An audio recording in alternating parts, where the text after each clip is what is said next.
श्रद्धालुओं के लिए भक्ति सत्संग और सांस्कृतिक आयोजनों की विशेष श्रृंखला होली पर्व के पावन अवसर पर स्थानीय परमहंस आश्रम में भक्ति और आध्यात्मिक वातावरण से ओतप्रोत विभिन्न धार्मिक कार्यक्रमों का आयोजन किया गया। यह जानकारी देते हुए परमहंस आश्रम के प्रबंधन संचालक संजू कपिल महाराज ने बताया कि आश्रम परिसर में 28 फरवरी से शुरू होने वाले भगतमल कथा 2 मार्च तक चलेगी। उन्होंने बताया कि कथा के दौरान श्रद्धालुओं को धर्म, संस्कृति एवं मानव जीवन के मूल्यों से जुड़े प्रेरणादायक प्रसंग सुनाए जाएंगे। कार्यक्रम में प्रतिदिन भजन कीर्तन, सत्संग एवं आध्यात्मिक प्रवचनों का आयोजन होगा, जिसमें श्रद्धालुओं को आध्यात्मिक शांति एवं सकारात्मक ऊर्जा प्राप्त होगी। संजू कपिल महाराज ने कहा कि होली केवल रंगों का त्योहार नहीं, बल्कि प्रेम, सद्भाव और सामाजिक समरसता का संदेश देने वाला पर्व है।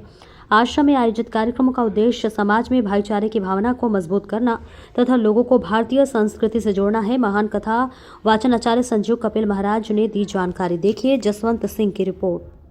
हमें मानव का चोला दिया और मानव का चोला भी भगवान ने कहीं अन्यत्र नहीं, अपने भारत देश में दिया, जहाँ पर सदा सनातन की पूजा होती है, जहाँ राम को माना जाता है, कृष्ण को माना जाता है, गंगा को, गाय को, गायत्री को माँ कह करके पुकारा जाता है। ये हमारा परम सौभाग्य है कि हमारा जन्म मानव का मिला, लेकिन वो हमें भारतवर्ष में मिला, जहाँ पर षड ऋतु का आगमन होता है, महापुरुषों का दर्शन होता है, पुराणों में हम प्रवेश करें, संस्कृत वाङ्मय में हम प्रवेश करें, तो अध्यात्म की हमारे वेदों में, पुराणों में एक विशेष निधि है। और मानव के पास, जो जैसे कल कथा में भी चर्चा हो रही थी कि बिना सत्संग के हमारा उद्धार कल्याण असंभव है। बुद्धि सबके पास है, लेकिन मानव के पास विवेक है, लेकिन इस विवेक को समय समय पर जागृत करना पड़ता है। बिनु सत्संग विवेक न होई, राम कृपा बिनु सुलभ न सोई। बिना सत्संग के विवेक की जागृति नहीं होती, और सत्संग राम की कृपा के बिना नहीं मिलता। अभी आप जैसे कह रहे थे कि प्रत्येक व्यक्ति के अंदर सनातन जागृत हो, उसके लिए ज्यादा से ज्यादा जागरण की आवश्यकता हमें है कि हम स्वयं पहले उस पथ पर चलें। स्वयं चलते हुए आने वाली पीढ़ी को, आने वाले बच्चों को हम सनातन के संस्कार उनके अंदर प्रविष्ट करें।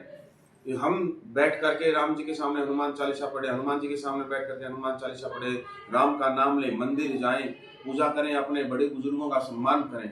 फिर बच्चे को कहने की आवश्यकता नहीं है। यदि हम स्वयं कर रहे हैं तो बच्चे का स्वभाव होता है, वो देख करके सीखता है। बच्चा हमेशा देख करके सीखता है। यदि उसके पेरेंट्स ऐसा करेंगे, माँ बाप ऐसा करेंगे, माँ बाप संस्कारी हैं, तो स्वतः ही ये बात आप पक्का मान करके चलिए कि बच्चे के अंदर समय से पहले ही सनातन के संस्कार पनपने लग जाएंगे। और जो जज्बा आप चाहते हो कि मेरा बच्चा सनातनी बने, मेरा बच्चा सनातन धर्म को माने, इसका उत्थान करे और इसको और आगे बढ़ाए, तो धीरे धीरे बच्चों में जैसे ही संस्कार आते चले जाएंगे तो सबको जोड़ता हुआ चला जाएगा। तो फिर बंगला दीजिए, फिर कार दीजिए, पहले बच्चों को अच्छे संस्कार दीजिए।